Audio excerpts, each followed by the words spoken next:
I'm Severin Suzuki, speaking for ECHO, the Environmental Children's Organization. We're a group of 12 and 13-year-olds trying to make a difference.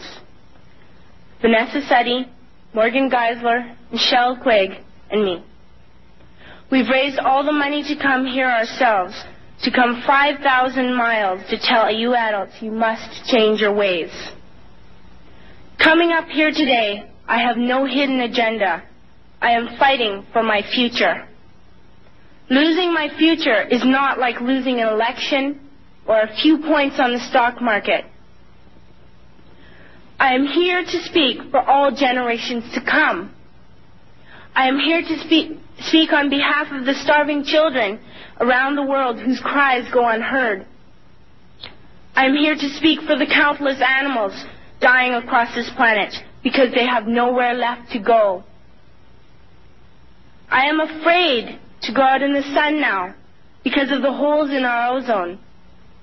I am afraid to breathe the air because I don't know what chemicals are in it.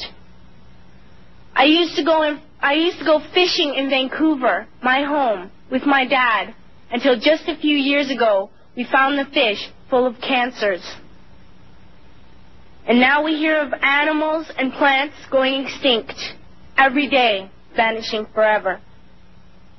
In my life, I have dreamt of seeing the great herds of wild animals, jungles and rainforests full of birds and butterflies.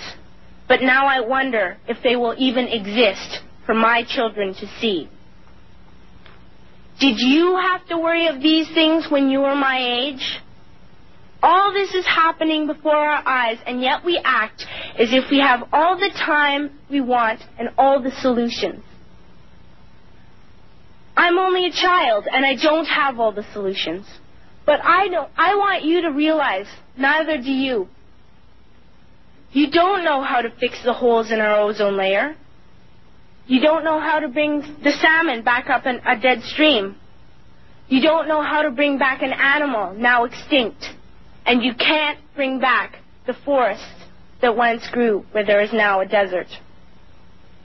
If you don't know how to fix it, please stop breaking it. Here, you may be delegates of your government, business people, organizers, reporters, or politicians, but really, your mothers and fathers, sisters and brothers, aunts and uncles, and all of you are someone's child.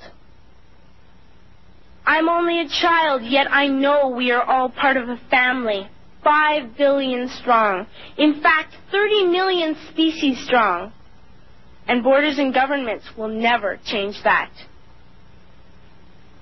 I'm only a child, yet I know we are all in this together and should act as one single world towards one single goal. In my anger, I am not blind, and in my fear, I am not afraid of telling the world how I feel. In my country, we make so much waste. We buy and throw away, buy and throw away, buy and throw away, and yet northern countries will not share with the needy. Even when we have more than enough, we are afraid to share. We are afraid to let go of some of our wealth. In Canada, we live the privileged life, with plenty of food, water, and shelter. We have watches, bicycles, computers, and television sets. The list could go on for 2 days. 2 days ago, here in Brazil, we were shocked when we spent time with some children living on the streets. This is what one child told us. I wish I was rich. And if I were, I would give all the street children food, clothes, medicines, shelter, and love and affection. If a child on the streets who has nothing is willing to share, why are we who have everything still so greedy? I can't stop thinking that these are children my own age, that it makes a tremendous difference where you are born. That I could be one of those children living in the favelas of Rio. I could be a child starving in Somalia, or a victim of war in the Middle East, or a beggar in India. I am only a child, yet I know if all the money spent on war was spent on finding environmental answers, ending poverty, and finding treaties, what a wonderful place this earth would be. At school, even in kindergarten, you teach us how to behave in the world. You teach us to not to fight with others, to work things out, to respect others, to clean up our mess, not to hurt other creatures, to share, not be greedy. Then why do you go out and do the things you tell us not to do? Do not forget why you are attending these conferences, who you're doing this for.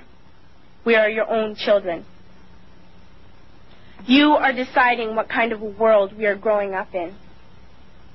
Parents should be able to comfort their children by saying, everything's going to be all right. It's not the end of the world, and we're doing the best we can. But I don't think you can say that to us anymore. Are we even on your list of priorities?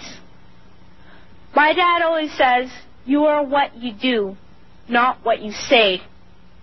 Well, what you do makes me cry at night. You grown-ups say you love us, but I challenge you, please, make your actions reflect your words. Thank you.